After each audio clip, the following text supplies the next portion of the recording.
வயசான மாடா இருக்கே. ஆனா அம்மா மாதிரியே பால் கொடுக்கும். அந்த மாடாட்டம் பாருங்க, அருமையான கல்ல, பார்த்தாலே செல்வம். கண்ணுக்கு அழகு காலசைவுகள், காதுக்கு நிறைவு பறை இசைகள். ஆஹா.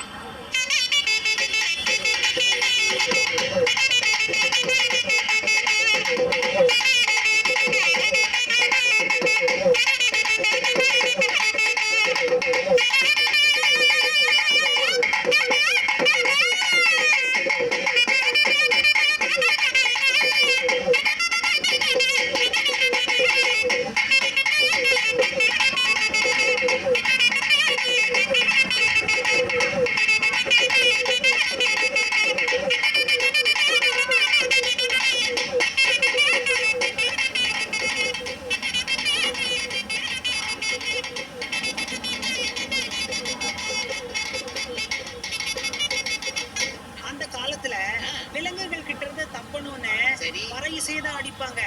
எப்படி? அப்படி பறை இசை அடித்து அந்த தாளத்திற்கு ஏற்ற மாதிரி ஆடுறதாங்க இந்த தப்பாட்டம். இதுல பழமை உண்டு, பாரம்பரியம் உண்டு, உள்ளம் உண்டு, உணர்ச்சி உண்டு, எழுச்சி உண்டு, மொத்தத்துல எல்லாம் உண்டு.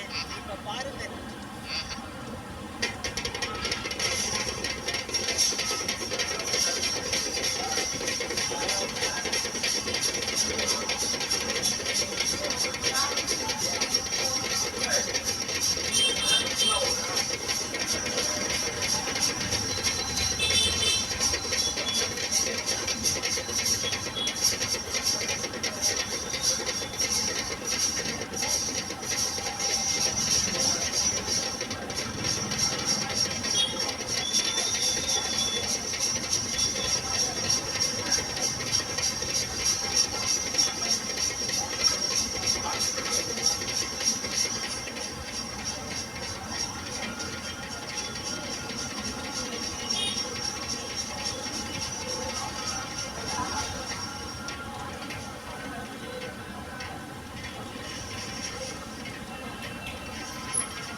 கலைகள் வாழியவே பல்லாண்டு பல்லாண்டு வாழியவே கலைகள் எல்லாம் பொக்கிஷமாம் காப்பாற்றணும் செல்வங்களாம் வழிய வழிய வழிய வழியவே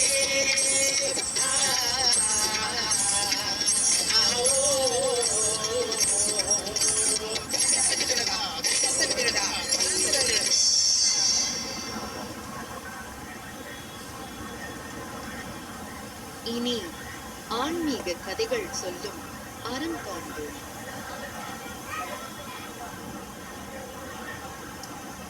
புரண்டு வரும் காவிரி நீரில் கதைகள் பல உண்டு. வரலாற்று தொன்மம் உண்டு. புராண சம்பவங்கள் உண்டு. அதில் ஒன்று தாயுமானவர் வரலாறு. சோழ தேசத்து வணிகனான தனகுந்தனின் மனைவி ரத்னாவதி அன்று நிறைந்த வலியால் பிரசவத்திற்காய் கடும் வலியில் அவதியுற்றுக் கொண்டு இருந்தார்.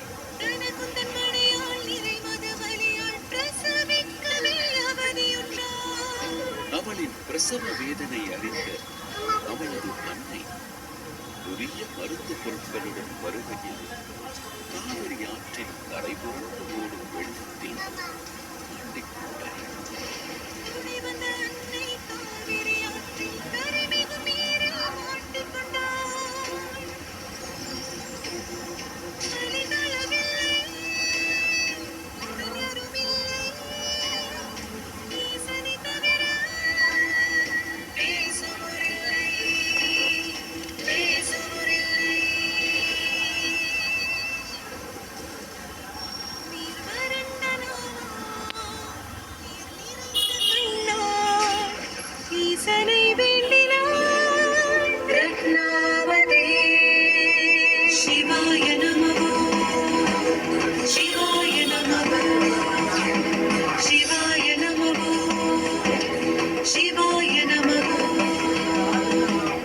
ஈசனின் செவியை எட்டியது இச்செய்தி.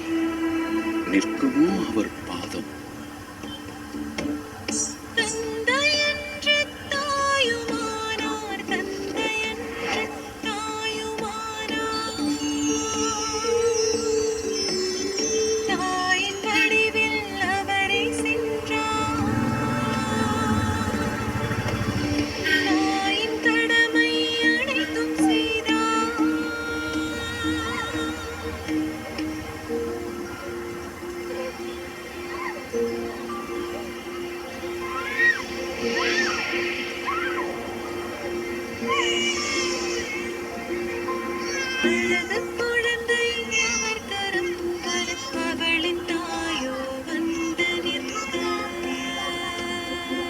அழகிய குழந்தை அவர் கரம் வர, அக்கறையில் இருந்த தாய் அக்கணம் வர, அனைவரும் திகைத்தனர், அவரருள் புரிந்தனர்.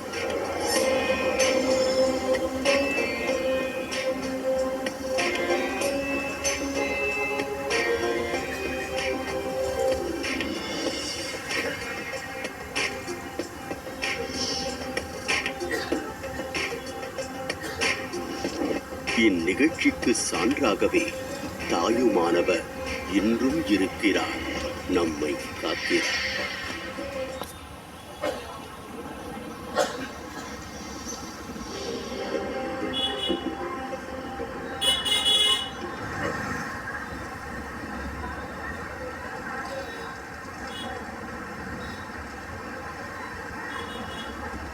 இனி ஆன்மீக கதைகள் சொல்லும் அறம் காண்போம்.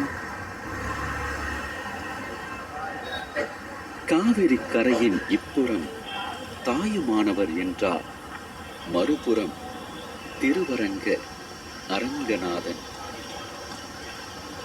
திருவரங்க அரங்கநாதன் தோன்றியதும் திருவரங்கம் வந்து அடைந்ததும் ஸ்ரீ ராமபிரானின் திருவிளையாடல்களில் ஒன்று.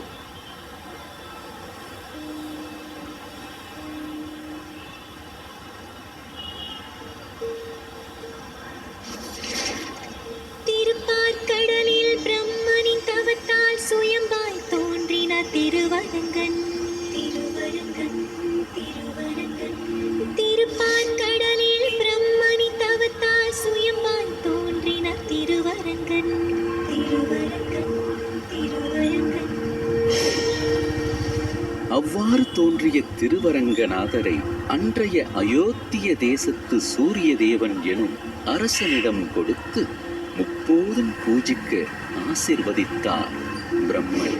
பிரம்மதேவனால் அயோத்தி வைத்து பூஜை செய்ய சூரிய தேவன் ஆசி பெற்றார். சூரிய தேவனால் தான் கோவில் அமைந்ததுவே. சூரிய தேவனால் தான் கோவில் அமைந்ததுவே.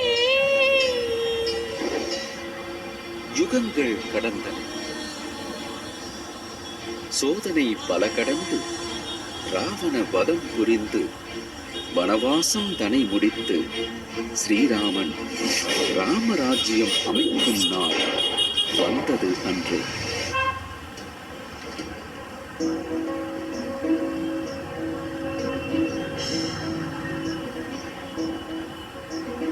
குடியாளும் ராமனின் முடிசூடும் நாளன்று தேவர்கள் மாமுனி வேந்தர்கள் கூடும் தினமன்று. சிறை கண்ட சீதையை ராமன் கரம் பற்ற உதவிய விபீடனன் அன்பாதான் பெற்றான் அரங்கநாதனை அரங்கநாதனை அரங்கநாதனை அரங்கநாதனை. இலங்கை அடையும் வரை அரங்கநாதர் சிலை தரை தொடக்கூடாதென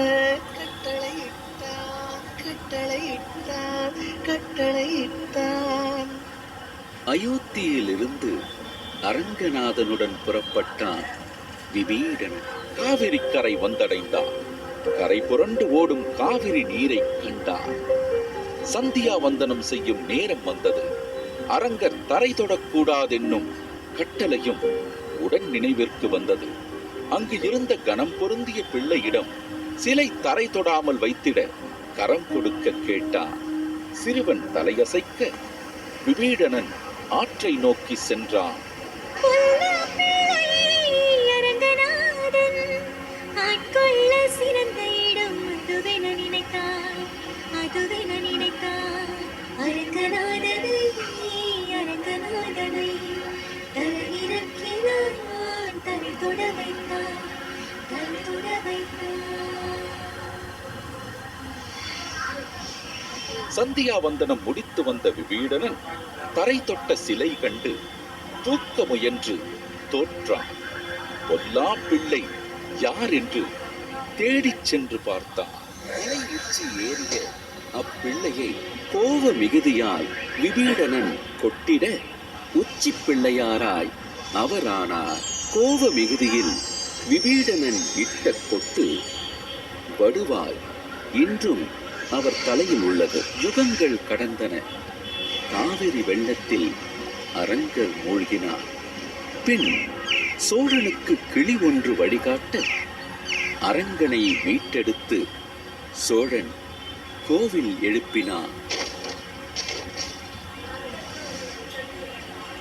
அரங்கநாதன் ஆட்கொண்ட இடம் திருவரங்கமாய் சான்றாய் நிற்கிறது. நமோ நமோ நாராயண நமோ நமோ நாராயண நமோ நமோ நாராயண நமோ நமோ நாராயண நமோ நமோ நாராயண நமோ நமோ நாராயண நாராயண நாராயண நாராயண.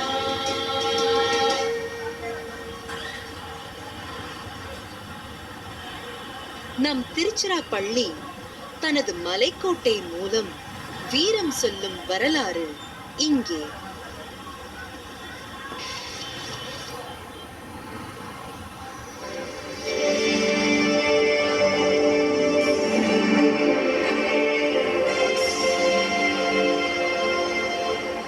திருச்சிராப்பள்ளி மலைக்கோட்டை இதன் மையம், காவிரி இதன் இதயம். மும்மத சங்கமம் இங்கு பழமைக்கு சான்று பல உண்டு. கல் தோன்றி மண் தோன்றும் முன்னே முன் தோன்றிய மூத்த குடியின் வரலாறு இதோ இங்கே. மலைக்கோட்டை சுமார் 3.8 பில்லியன் வருடங்களுக்கு முன்னால் இந்தியாவில் இமயம் தோன்றுவதற்கு முன்னால் இந்த மலைக்கோட்டை பிரபஞ்சம் பூமி பந்தில் நிகழ்த்திய அற்புதத்தில் ஒன்று. பல்லவ, நாயக்க, பாண்டிய, சோழ, மராட்டிய எனும் பல கலை சங்கமம் இங்கு.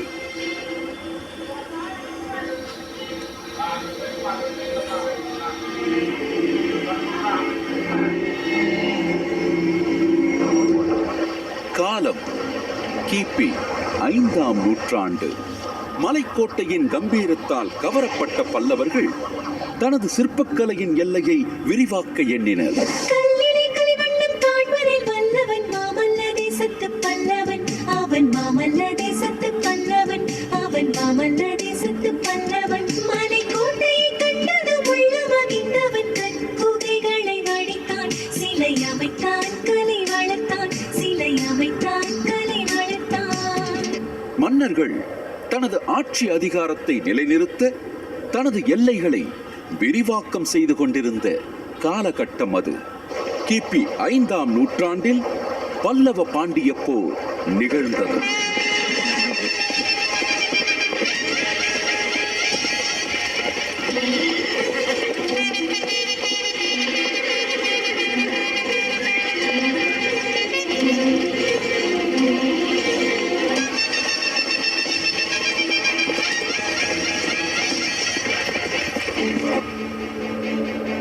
பாண்டியன் வந்தான் அவன் பல்லவன் வென்றான் பாண்டியன் வந்தான் அவன் பல்லவன் வென்றான் மலைக்கோட்டை அவர் வசம் சென்றது கற்புகை பொற்புகையானது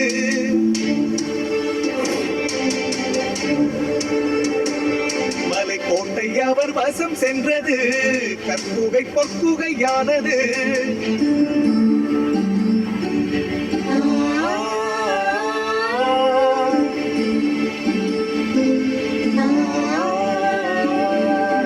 கலைகள் மென்மேலும் சிறப்புற வளர்ந்தது தினம் வளர்ந்தது தினம் வளர்ந்தது தினம் வளர்ந்தது குகை கோவில்கள் எண்ணிக்கை உயர்ந்தது உயர்ந்தது மேலும் உயர்ந்தது மேலும் உயர்ந்தது மேலும் உயர்ந்தது.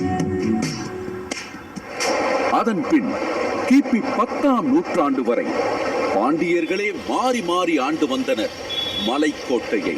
இக்காலகட்டத்தில் முத்தரையர்களின் பங்கும் மலைக்கோட்டைக்கு இன்றியமையாதது. கிபி 10ஆம் நூற்றாண்டு.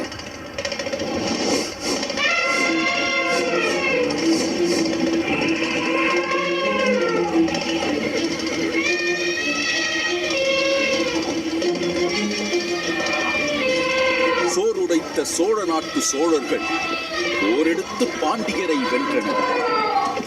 சோறுடைத்த சோழ நாட்டு சோழர்கள் போரெடுத்து பாண்டியரை வென்றனர்.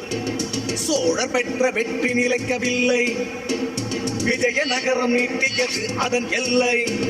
நாடு மாறும் ஆட்சிகளின் காட்சிகள், மலைக்கோட்டை வரலாற்றின் நீட்சிகள். பின் விஜயநகர பேரரசின் சார்பாக மதுரை நாயக்கர்கள் ஆட்சி கட்டிலில் அமர்ந்தனர். மதுரை நாயக்கர்களின் காலம் அது மலைக்கோட்டையின் பொற்காலம்.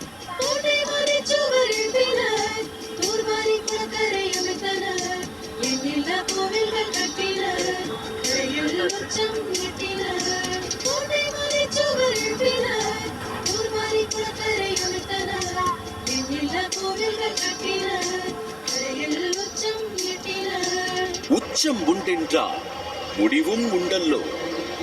நாயக்கர் ஆட்சி முடிவிற்கு வந்தது. ஆனால் இம்முறை உள்நாட்டினரால் அல்ல.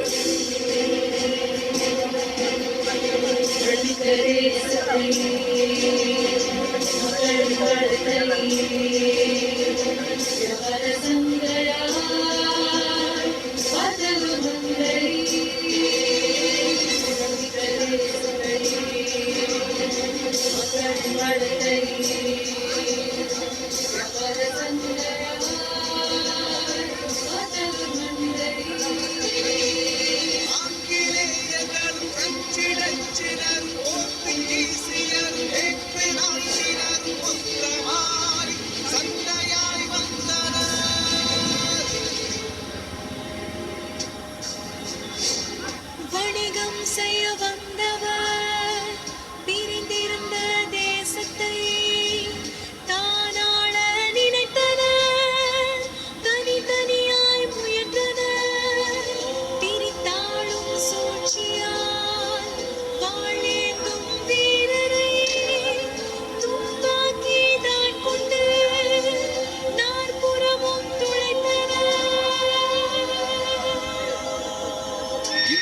செத்து மலைக்கோட்டைக்கு ஆங்கிலேயரும் பிரெஞ்சுக்காரர்களும் போர் புரியும் கார்காலம் வந்தது.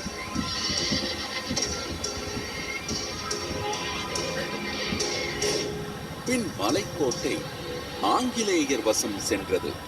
இதில் வென்ற ஆங்கிலேயர்கள் தங்கள் வெற்றியின் நினைவாக மெயின்கார்ட் கேட் எனும் நுழைவு வாயிலை நிறுவினர். அரசர்களால் ஆளப்பட்ட தேசம் அடிமைப்படுத்தப்பட்டது. அந்நிய அடக்குமுறைக்கு எதிராக தேசமெங்கும் சுதந்திர தீ கொழுந்துவிட்டு எரிந்தது. தன்னலம் கருதா பல சுதந்திர போராட்ட வீரர்கள் தியாகத்தால் 1947 மீண்டும் நம் தேசமும் மலைக்கோட்டையும் நம் கைவசம் வந்தது. இந்த மலைக்கோட்டை வெறும் கற்களால் அமைந்தது அல்ல. இது காலம் நமக்களித்த வரலாற்று சுவடு. இனி காலம் கடந்தும் நிற்கப் போகும் இந்த மலைக்கோட்டையை பேணி பாதுகாத்து வருங்கால சந்ததிகளுக்கு வரலாற்று பெருமிதத்துடன் விட்டுச் செல்வது நம் ஒவ்வொருவரின் கடமையாகும்.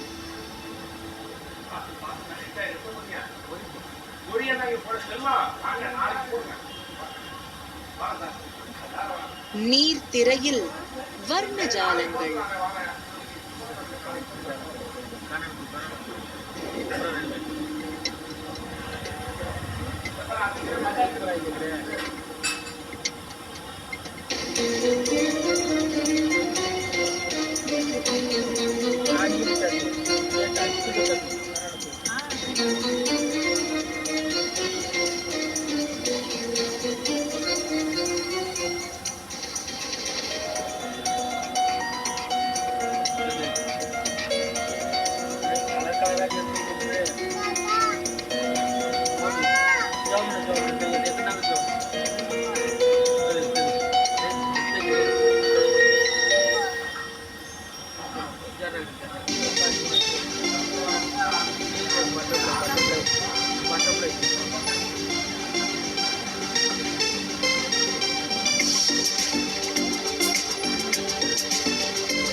மயில்